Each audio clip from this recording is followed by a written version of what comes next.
Gattu Chinki meet favourite cricketer. સાંજનો સમય હતો અને ગટ્ટુ ચિંકી પપ્પા સાથે બેસીને ક્રિકેટ મેચ જોતા હતા. એવામાં ડોરબેલ વાગે છે. લાગે છે કોઈ આવ્યું છે. હમણાં જઈને જોઉં છું.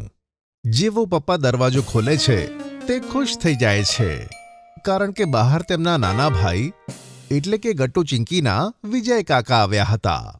અરે વિજય, આવ આવ, તને જોઈને બહુ સારું લાગ્યું. કાકા તમે? ગટ્ટુ ચિંકી દોડીને કાકાને ભેટી પડે છે. અરે હેલો ગટ્ટુ ચિંકી, કેમ છો તમે? અમે મજામાં છીએ કાકા.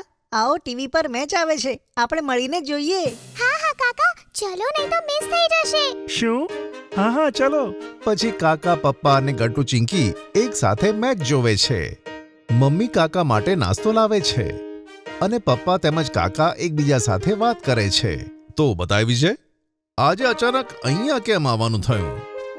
એવું છે ને ભાઈ, અહીંયા મુંબઈમાં મેચિસ ચાલે છે અને તમને તો ખબર છે ને, હું એક સ્પોર્ટ્સ મેનેજર છું, તેથી આજકાલ હું અહીં જ છું, એટલે વિચાર્યું કે તમને બધાને મળી લઉં. આ તો ખૂબ સરસ કર્યું તે વિજય. આ લે, ચા પી.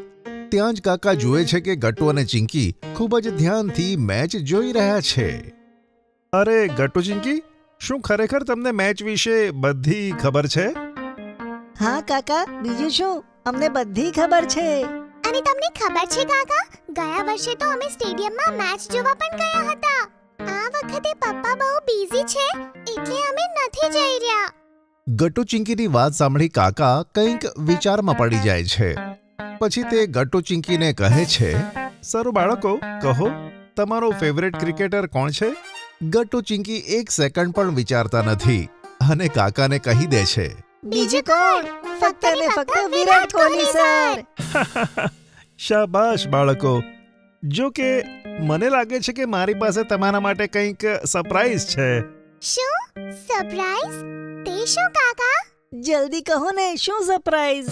અરે બાળકો, જલ્દીના ચક્કરમાં હું તમારા માટે ગિફ્ટ ના લાવી શક્યો, પણ હું તમને કાલે મેચ બતાવવા માટે સ્ટેડિયમ લઈ જાઉં છું. એટલું જ નહીં, હું તમને વિરાટ કોહલી સર સાથે પણ મળાવીશ, કારણ કે મારી ત્યાં બહુ ઓળખાણ છે. તો આપણું જો નસીબ સારું રહ્યું તો એમને જરૂર મળીશું.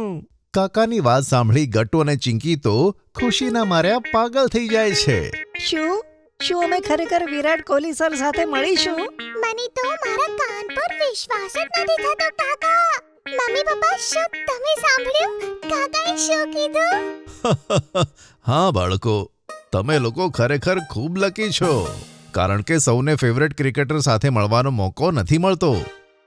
હા બાળકો, તમે બંને ખરેખર ખૂબ લકી છો. સારું બાળકો, મારે જવું પડશે, પણ આવતીકાલે સવારે 11 વાગે રેડી રહેજો, હું તમને લેવા આવીશ. આટલું કહી કાકા નીકળી જાય છે અને ગટ્ટુ ચિંકી તેમના બધા મિત્રોને ફોન કરીને ઘરે બોલાવે છે. શું ખરેખર તમે બંને વિરાટ કોહલી સરને મળશો ગટ્ટુ ચિંકી? હા ગુડ્ડી, ખરેખર અમારા કાકા સ્પોર્ટ્સ મેનેજર છે ને, એ ત્યાં બહુ બધા લોકોને જાણે છે.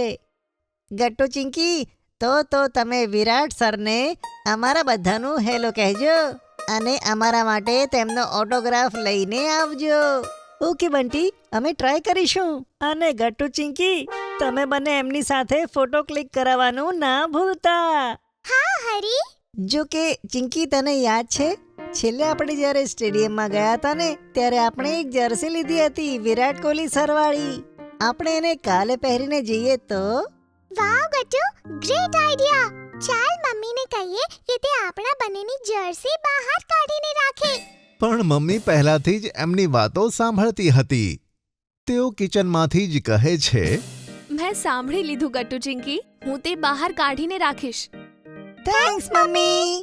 વાત પત્યા પછી બધા મિત્રો પોતપોતાના ઘરે જતા રહે છે અને રાત પડી જાય છે.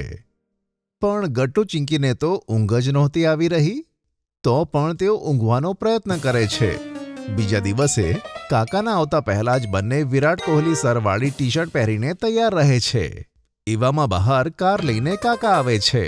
તેઓ હોર્ન વગાડીને ગટ્ટુ ચિંકીને બોલાવે છે.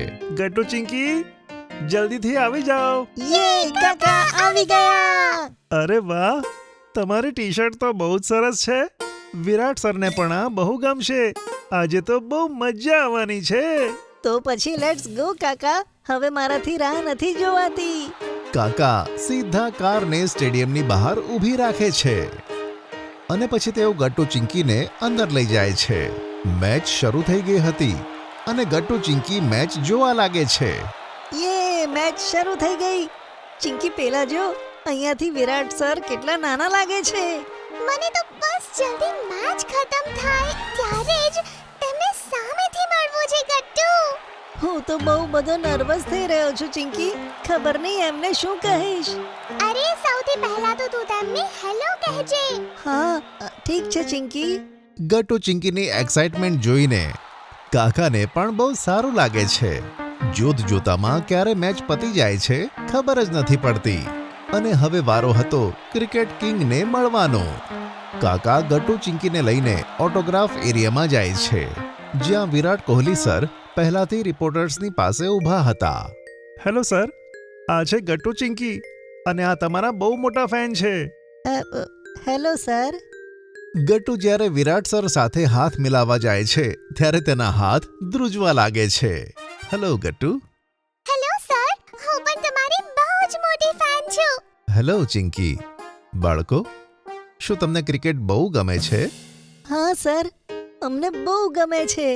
અને અમને તેના વિશે બધું જ ખબર છે. અમને પપ્પાએ શીખવાડ્યું. અરે વાહ, તો તમે મોટા થઈને મારા જેવા ક્રિકેટર બની શકો છો. બસ થોડી મહેનત કરવી પડશે. શું ખરેખર? હા, કેમ નહીં? અરે હા સર, અમારા મિત્રો ગુડી, હરી અને બંટીએ તમને હેલો કહ્યું છે. તે પણ તમારા મોટા ફેન છે. એમને પણ મારો હેલો. અચ્છા, તમારે ઓટોગ્રાફ નથી લેવું કે?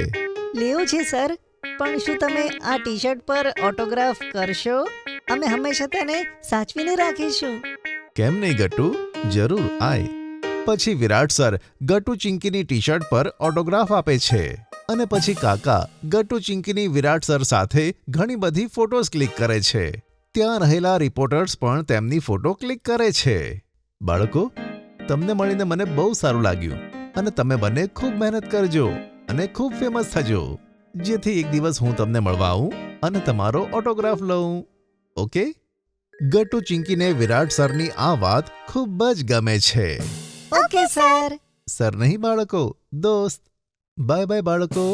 આટલું કહી વિરાટ સર ત્યાંથી જતા રહે છે અને ગટ્ટુ ચિંકી પણ કાકાની સાથે સ્ટેડિયમની બહાર આવી જાય છે. મને તો વિશ્વાસ જ નથી આવતો ચિંકી, વિરાટ સર આપણા મિત્ર છે. ગટ્ટુ, તેમણે આપણને ઓટોગ્રાફ્સ આપ્યા, ફોટોસ ક્લિક કરાવ્યા. તે કેટલા સરસ છે ને? હા ચિંકી, મારાથી તો રાહ જ નથી જોવાતી. બસ જલ્દીથી ઘરે જઈને મમ્મી પપ્પા અને બધા ફ્રેન્ડ્સને બધું કહેવું છે. હા ગટ્ટુ, પણ પહેલા કાકાને થેન્ક યુ કહીએ, કારણ કે આ બધું તેમના લીધે જ થયું છે. પછી ગટ્ટુ ચિંકી એક સાથે કહે છે, થેન્ક યુ સો મચ કાકા. વેલકમ બાળકો. ચલો હવે ઘરે જઈએ, મમ્મી પપ્પા વેઇટ કરતા હશે. પછી ગટ્ટુ ચિંકી ઘરે જતા રહે છે અને બધાને પોતાની વિરાટ કોહલી સર સાથે મળવાની વાતો કહે છે.